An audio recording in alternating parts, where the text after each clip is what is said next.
Okay, so I will start. Uh, Tell me if there is any problem, just let me know. Okay, because it's sometimes it is very disturbing, this internet connection. Okay, just for the last just because I just lost the connection and then I rejoined. So just for the confirmation whether it's visible or not, anyone can just quickly confirm me. Yes, sir. Visible. Is it visible? Yes, sir. Okay, thank you. Ah, so okay, so let's start for the today's class. I will introduce this topic. I will start this topic. The different transistor configurations. Okay.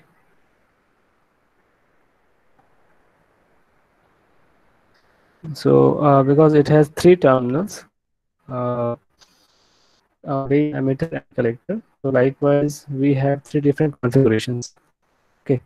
So and the name is like we can make one time the base terminal common to input and output. So we have the name called as common base configuration, and similarly we can have common emitter configuration, and lastly we can have common collector configuration. Okay, because it's having three terminals, so we are having three configurations.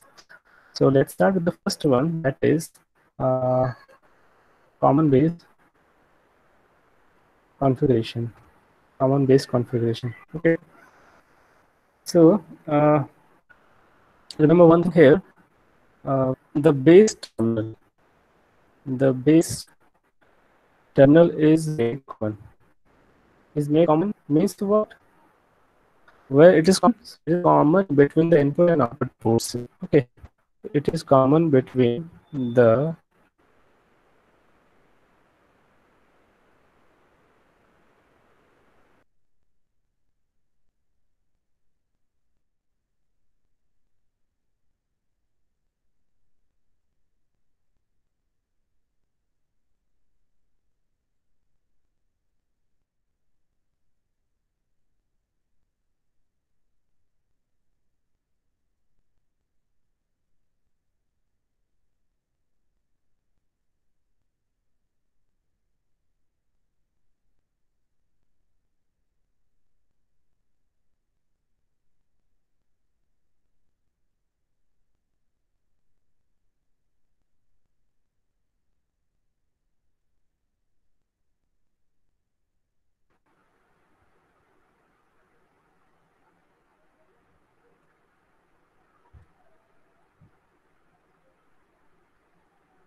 so one terminal is for feeding the input signal and the other port is for measuring the output signal.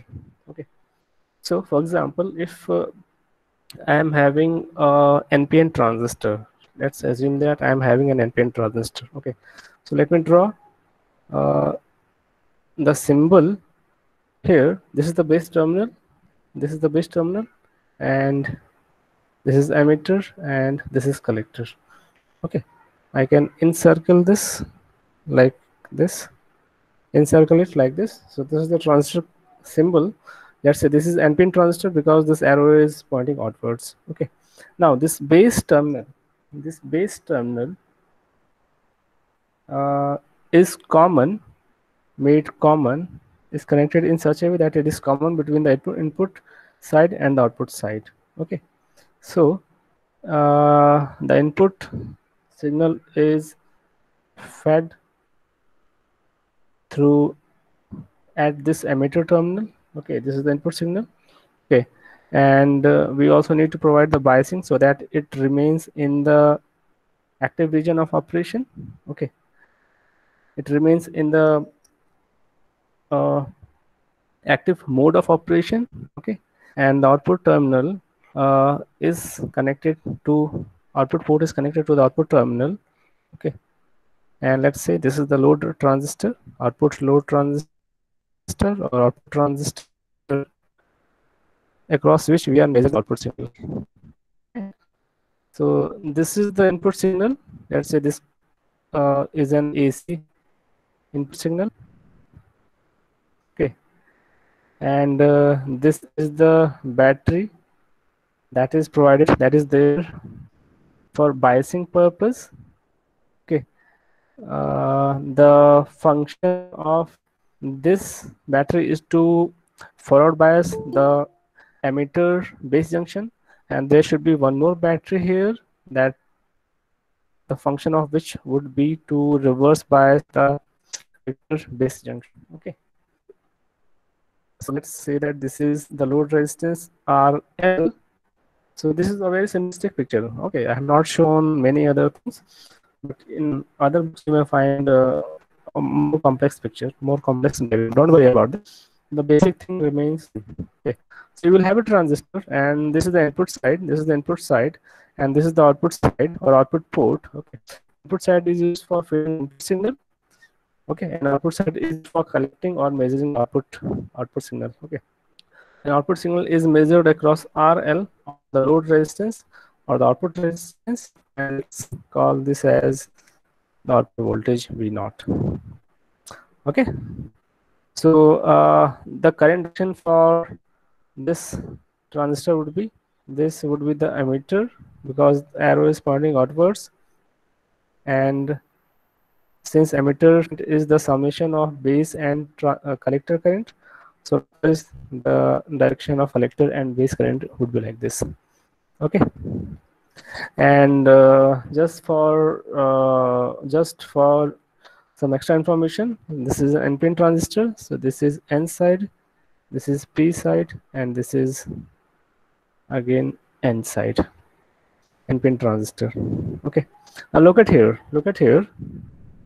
I can add the ground terminal here.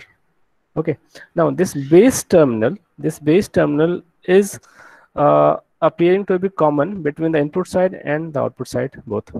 Okay, so this is the input side. I can write here, this is the input side, and this is the output side, and it is clearly visible that emitter is connected to the input side and collector terminal is connected to the output side, whereas base is visible from the input and as well as from the output side both. So that's why it's called as common base configuration. Okay, so what are the important points here? The important points here is that the input signal is applied between emitter and base, and this is the input signal. Okay, and output is taken from collector and base. This is the output signal V0 that is measured in between collector and base terminal. Okay, so this is the simple setup for a common base configuration, right? Okay, now after setting up the transistor in such a configuration, the next thing is to analyze the circuit. Okay, or next thing is to somehow determine the behavior of the circuit. So for those purposes, for those things, we should know about the characteristic of the transistor. Okay,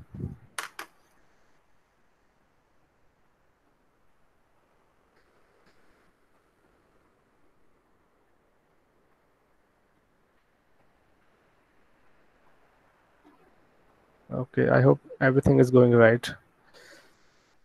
So we should be aware of the characteristic of the transistors, okay, in all of these configuration, because if you are using a transistor in, suppose, in common base configuration in active mode of operation in a particular circuit, then how would you analyze that circuit?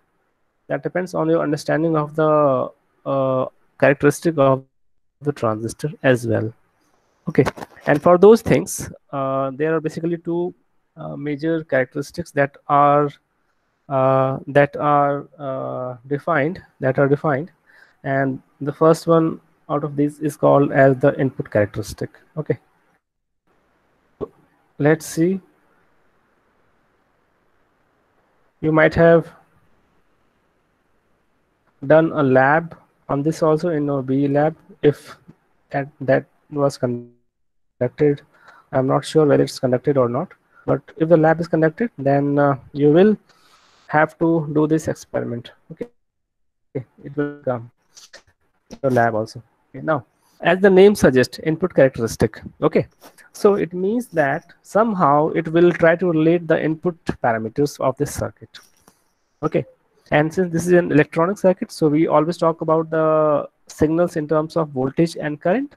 Okay, so it will relate the current and voltages at the input side that are at which those signals are present, and hence it is called as input characteristic.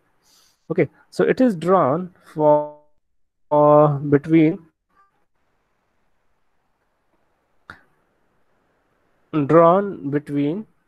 the input current input current I will leave this space blank, versus input voltage.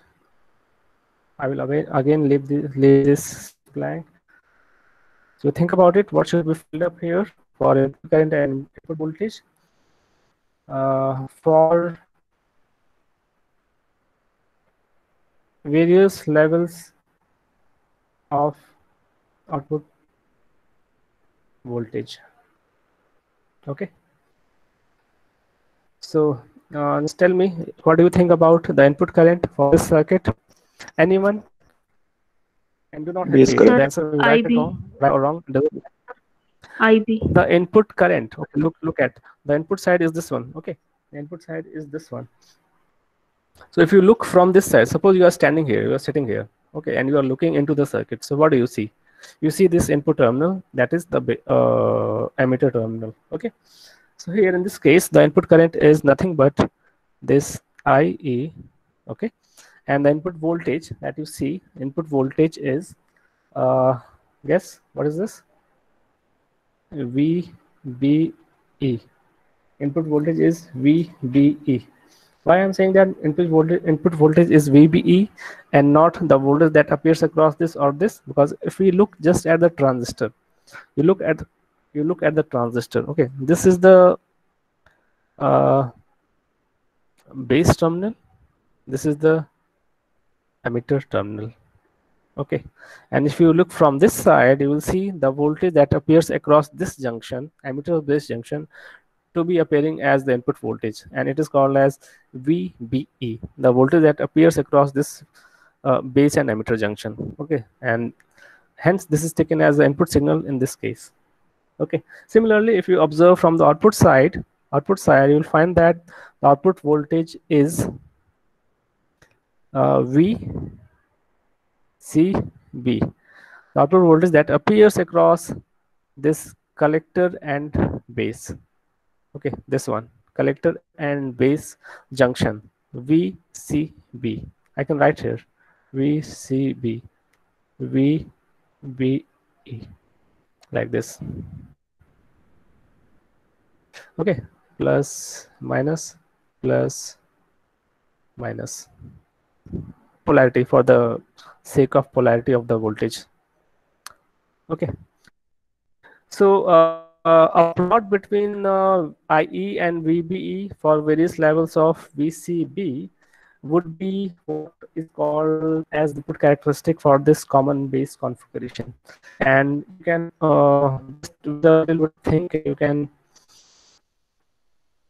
you would be able to guess that how would this plot look like. Suppose I draw a line here. Okay, this is y-axis, this is x-axis. Okay, VBE. Okay, and the unit is volt. The y-axis is IE. Okay, The unit would be milliamperes. So remember these things. I'm writing inside brackets the units. Okay. And let's say this is the origin. Fine. Now, the x-axis is VBE and the y-axis is IE. So which one is the dependent parameter? Which is independent parameter? Okay.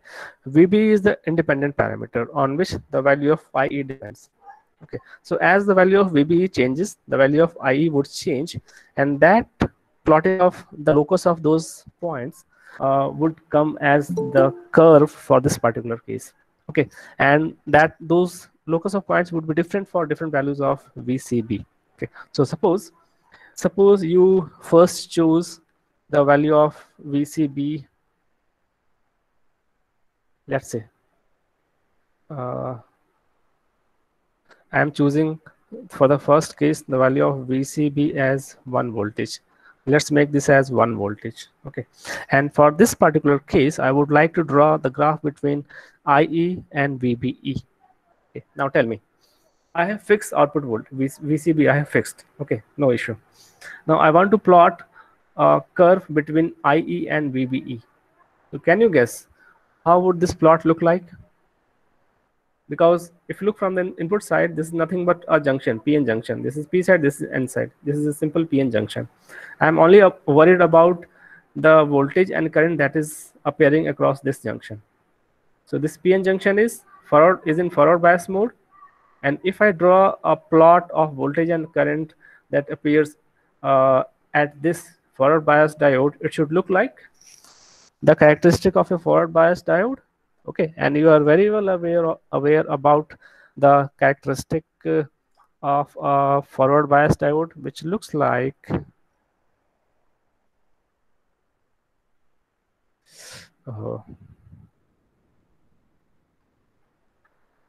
which look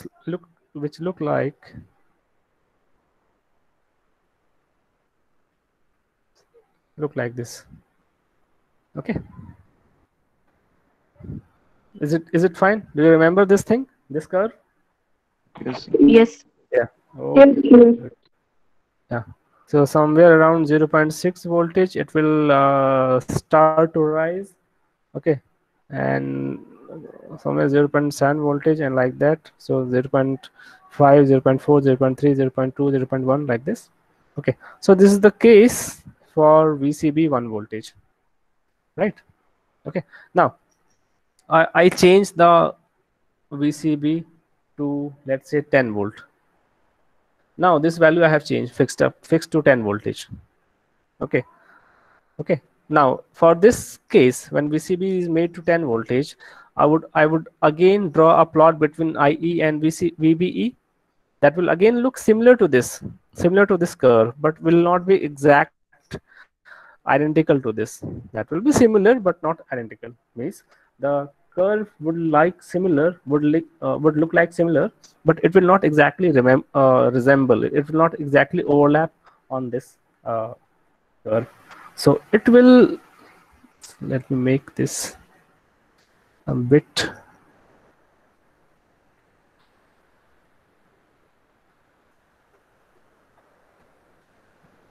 okay.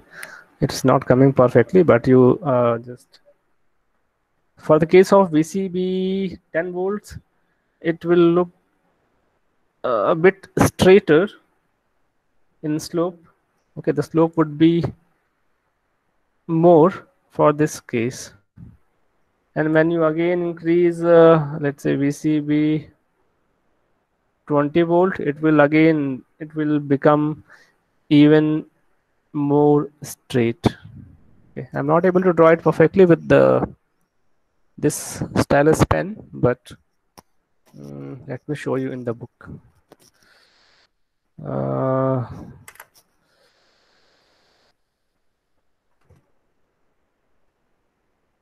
I'm able to get this. Yeah, look at here.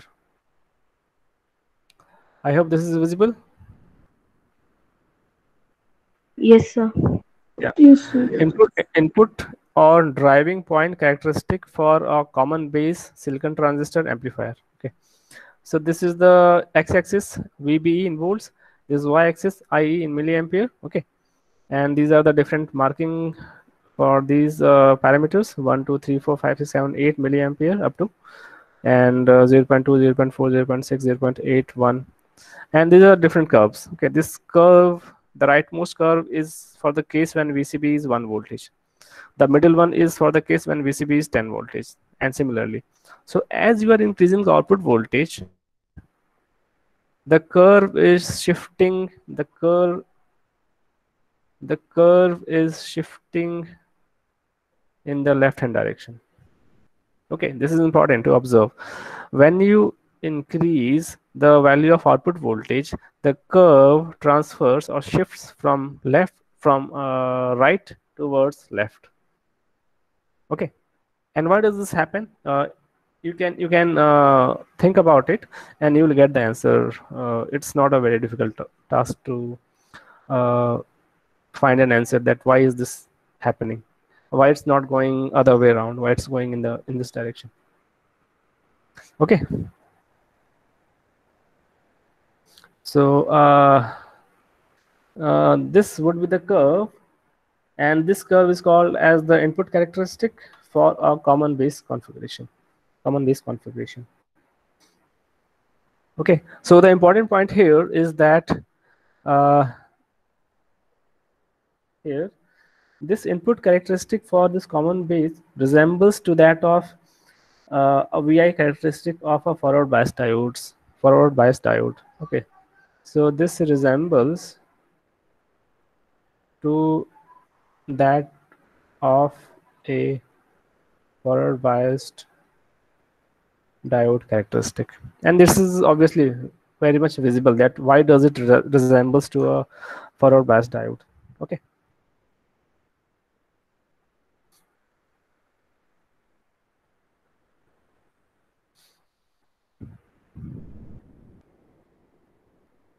okay, now let's move to the next characteristic, that is called as the output characteristic.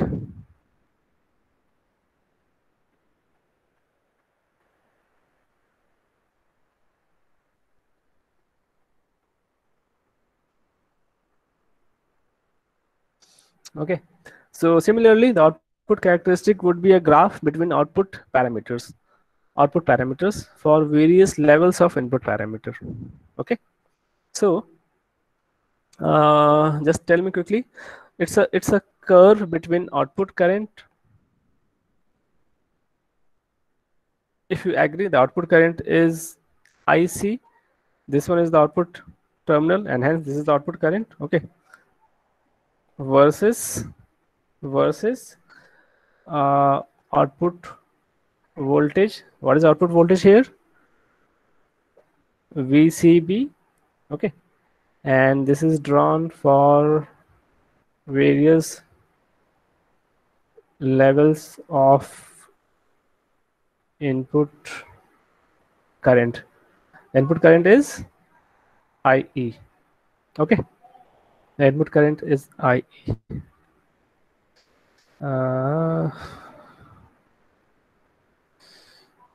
Okay. What is happening?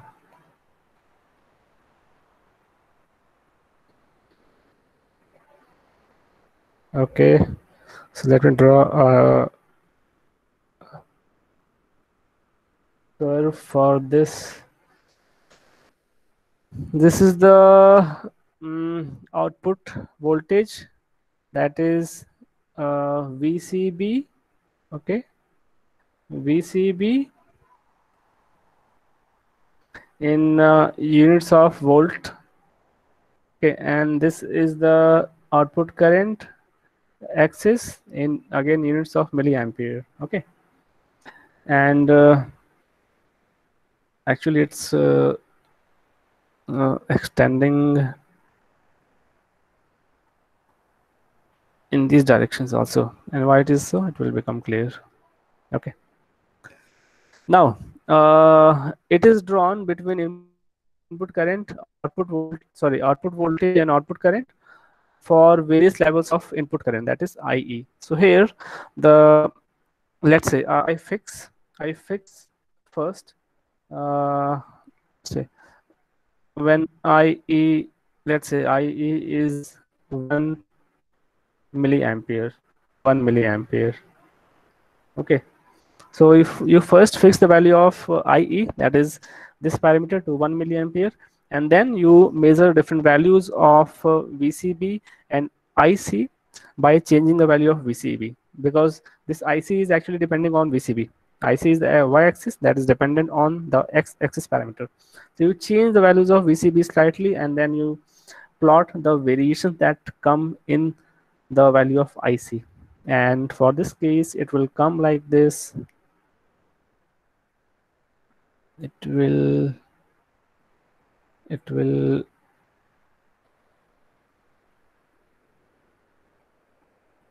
come like this. Let's say for the first case, okay, it will start just before the origin.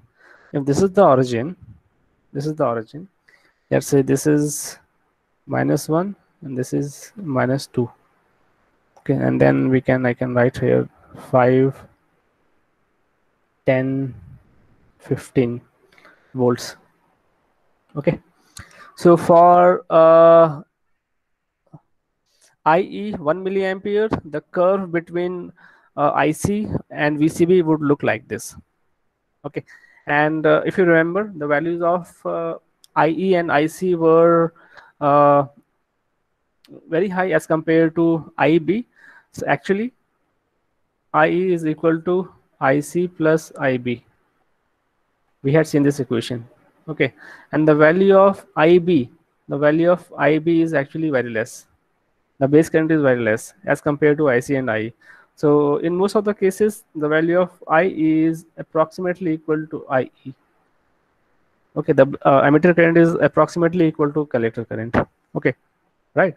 So if collector current is we have taken as 1 milliampere, so we can very safely assume that the value of IC would be somewhere around 1 milliampere.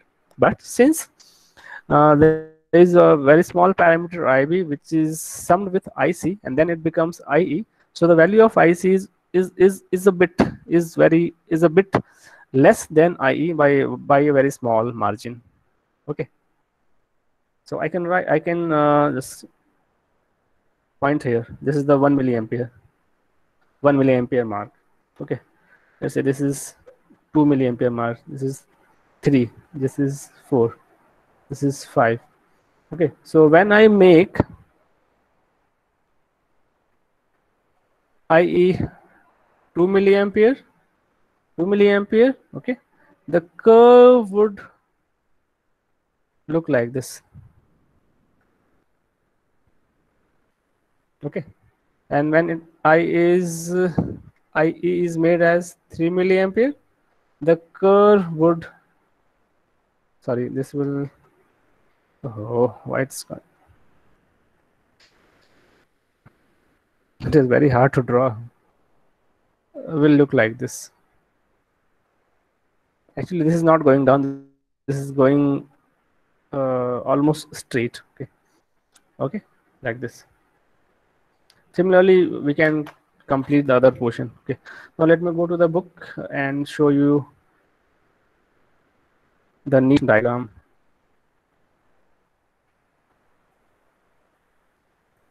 Look at here.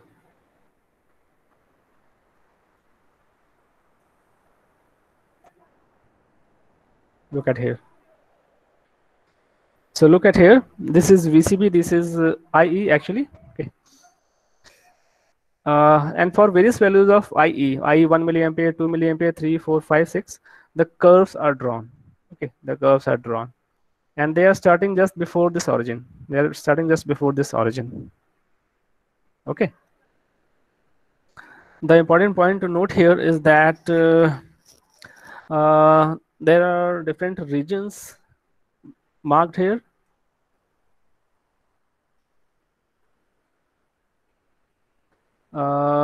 This is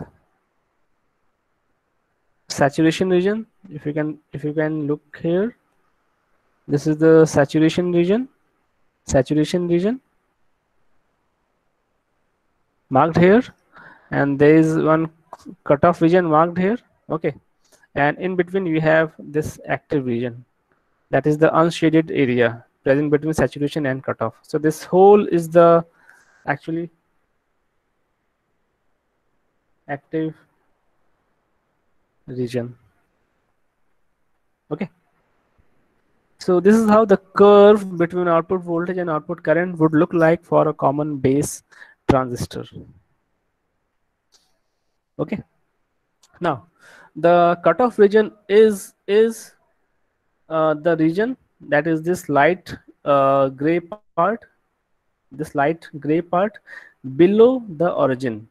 Below the origin is the cutoff region. Okay, so below this I 0 milliampere, because when I is 0 milliampere, the value of IC would also be somewhere around, would be 0 milliampere. Okay, and below this region we say that the transistor is in cutoff region. It means that the value of IC, the output current, is 0, and hence we can say that the transistor is not conducting. It is in cutoff region. It is not conducting. Okay.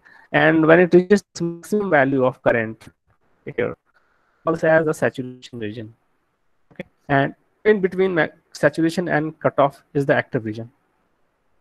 And there is one very important point to note down here, is that the amplifier, when you want to design amplifiers based on BJT, you should always operate in the active region, not in the cutoff or saturation. Okay, when you are working with amplifiers, always try to work in active region. When your transistor goes into cutoff or saturation, then amplification is lost. Okay, but when you are designing digital circuits or when you are designing switches, then you need to switch your you need to transit your switch between 0 and 1. Sometime it is off, sometime it is completely on. So if it is in cutoff, the switch is we say that the switch is off. If it is in saturation region, we say that the switch is in on condition. So for digital circuits, saturation and cutoff region is used, and for analog circuits or making amplifiers, active region is used. Okay, so that's why this characteristic is very important.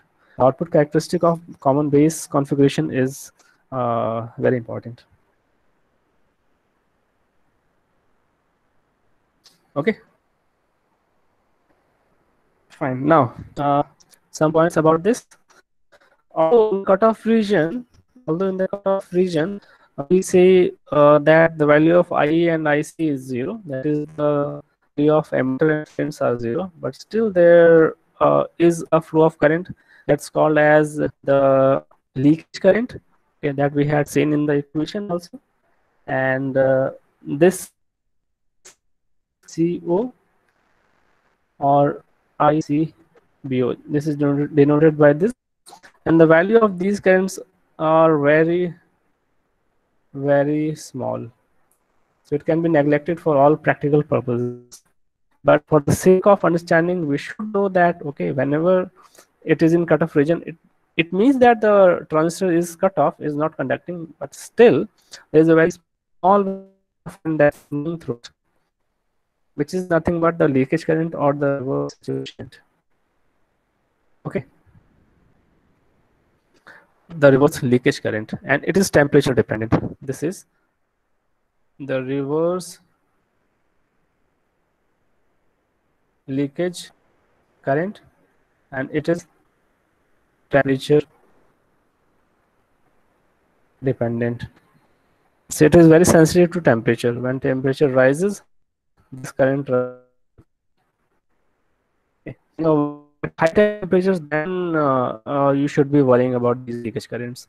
When you're working at normal temperature, then you may neglect this thing very safely. Okay.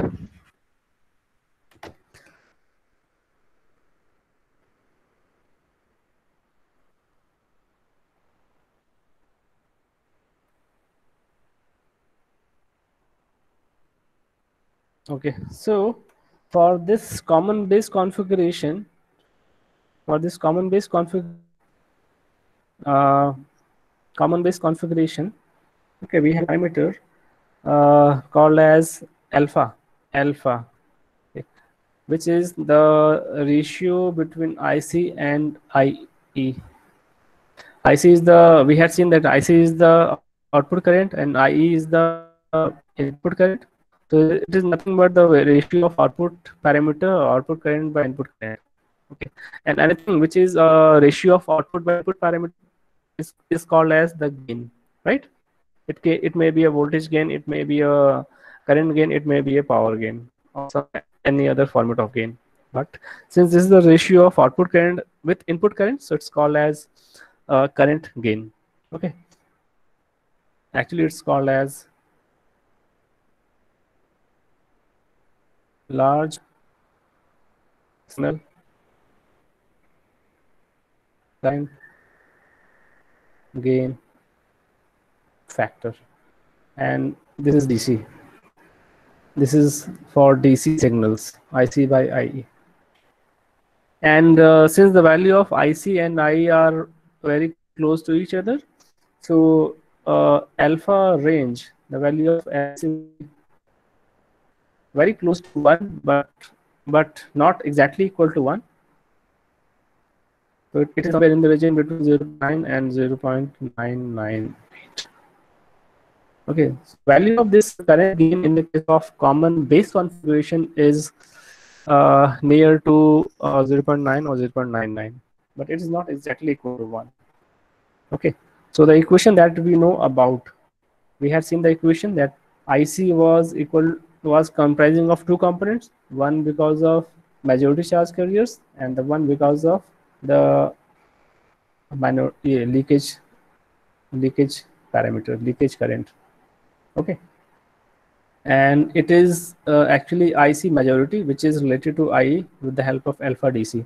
So I can write IC majority is equal to alpha times IE from this equation, okay, plus the leakage current,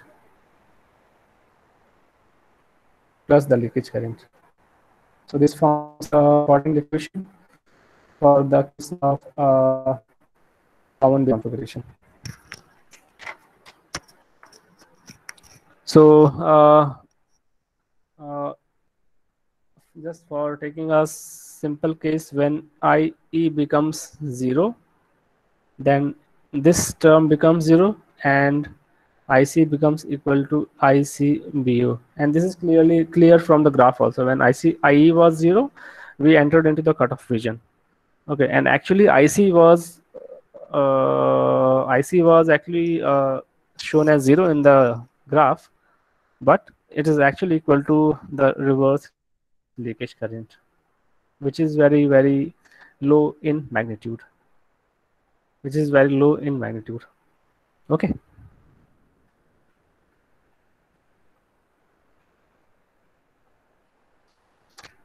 okay, right. Then what else? Similar to this alpha DC parameter, we can define alpha in the case of AC also, but there would be slight change that although it is the ratio of IC by IE, it is defined the same manner, but here we would take the difference between the IC values and the difference between the IE values.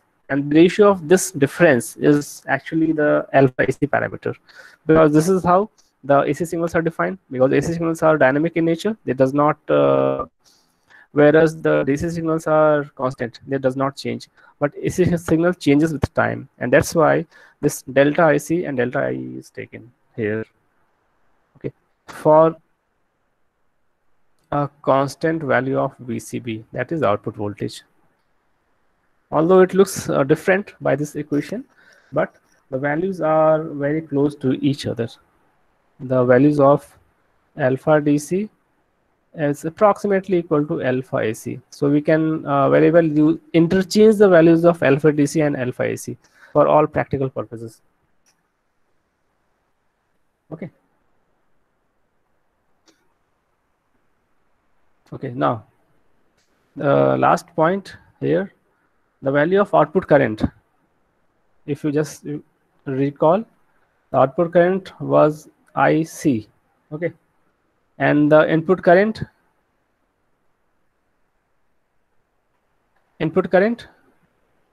uh, IE. input current was IE. Okay, so look at this equation. IC by I is the ratio. Alpha DC lies between 0.9 above 0.9 to 0.998. So it means that the value of IC is approximately very close to the value of IE. Okay, like this. So output current is actually very close to input current. Okay, so the value of current, it does not change in the case of common base configuration. Although the value of output voltage with respect to input voltage may change, but the value of current is not changing much. Okay, so this case, when the output current is approximately equal to input current, okay, so we call this as a buffer circuit. Okay, and since this is the current which is not changing, so it's called as a current buffer circuit. So we can use this common base configuration as a current buffer circuit, where the output current is approximately equal to the value of input current. Okay. So someone may ask that why is the need, sir, why is the need of using a circuit instead that we know that the current does not change in a series circuit? We can simply use a wire instead of using this uh,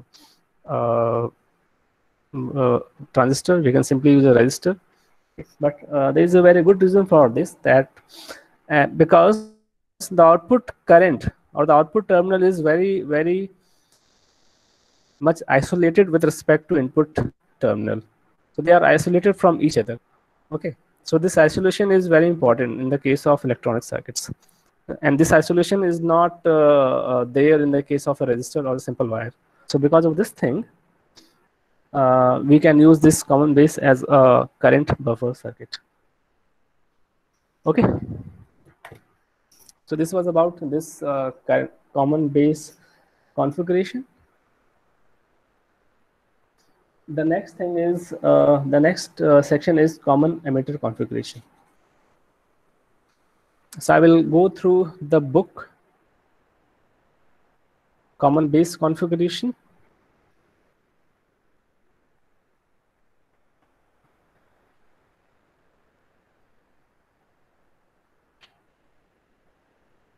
Common base configuration. Sorry, common emitter configuration. Okay, common emitter configuration. So common emitter configuration, right? Now, look at here. Since the name is common emitter configuration, so here the emitter terminal would be made common between the input and output side, Okay, so look into this diagram. Look at here. So this is the NPN transistor. Okay, this is the NPN transistor. So this is N side.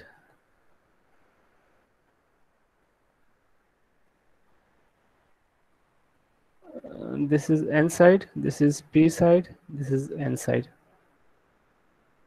NPN transistor. Here, this is the emitter terminal, this is the base terminal, and this is the collector terminal. Okay.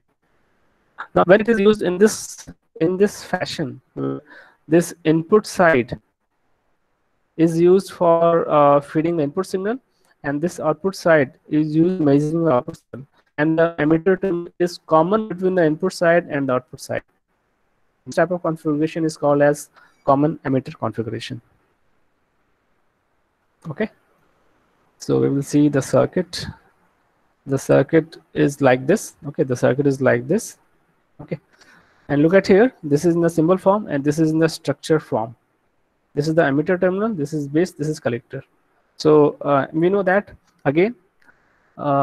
That this is in active mode of operation. Remember, we are using most of the time the BJT in active mode of operation. That is, we are trying to build an amplifier out of BJT. Okay, so the base emitter junction should be forward biased by this voltage. The collector base junction should be reverse biased by this VCC, because this N side is connected to P side, positive polarity, or this N side is more positive with respect to this P side. So this collector base junction is reverse biased. And here, this P type is connected to positive polarity of the battery, and this N type, that's emitter, is connected to negative polarity of the battery. So this base emitter junction is forward biased. So it means that this is in active mode of operation. Okay, that condition has to be satisfied everywhere. So remember this condition. Now again, let's look at the characteristic in this case. Look at here. This is the input characteristic. Yeah, this is the input characteristic. Yeah. Input characteristic, and this is the output characteristic. Okay, now again, look at here that input characteristic is resembling to that of a forward bias diode, because again in this case also, because we are forward biasing the base emitter junction and we are measuring the input voltage, that is VBE. We are changing the input voltage VBE and we are measuring the input current, that is IB, and they both are with respect to the base emitter junction. So it is in the similar way, it will resemble to that of a forward bias diode. Okay, now note here that VB is in volt and IB is in microampere. Okay, microamperes. Micro, this is not milli, this is micro, because the value of IB is very less as compared to IC and IE. Okay, and hence it will look like this. For the case of VCE, this is the first curve. For the case of VCE 10 voltage, the middle curve. When we increase it to 20 voltage, the third curve. And here in this case, the curve, as we are increasing the output voltage, the curve is shifting from left to right. But for the case of common base, it was shifting in the other direction. Okay, you think about it, why it's going this way in this common emitter configuration, and why it was in the opposite direction for the case of common base configuration. You just think about it, and if you find any difficulty in your understanding, tell me. I will explain this in the next class. Okay. Now here, this is the output characteristic, which is the curve between the output voltage, that is VCE, and the output current, that is IC, for the various values of IB. So IB is microampere, 20, 30, 40, 50, and like that. So first we set the IB to different values. Suppose we set IB to 10 microampere, and then you change the value of VC slowly, and then you values of IC and you plot, and you get a curve like this. Okay, although it is also similar to the curve that we had seen for common base configuration, but there it was more flat. There it was more flat, but here there is a little bit of slope. It is not flat, it is not complete horizontal. It is going in upward direction with a small slope, and it is starting at, but there in the case of common base, it was actually starting before the origin. Okay, again the points that the between the middle region is the active region, and when it is IB is 0, this portion is the cutoff region. Okay, and this gray area shaded area is the saturation region. And again those same explanations, that when to use active region, that is it is for amplification purpose, and when to use cutoff and saturation region, that it is for digital circuits or switches, right? Okay.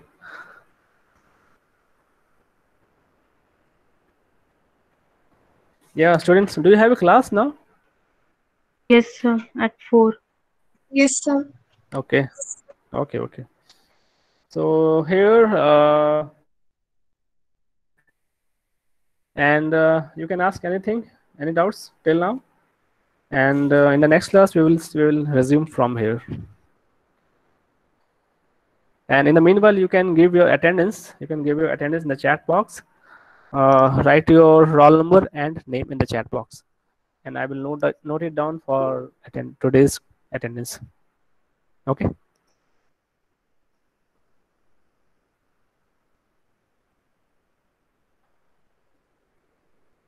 Any doubts?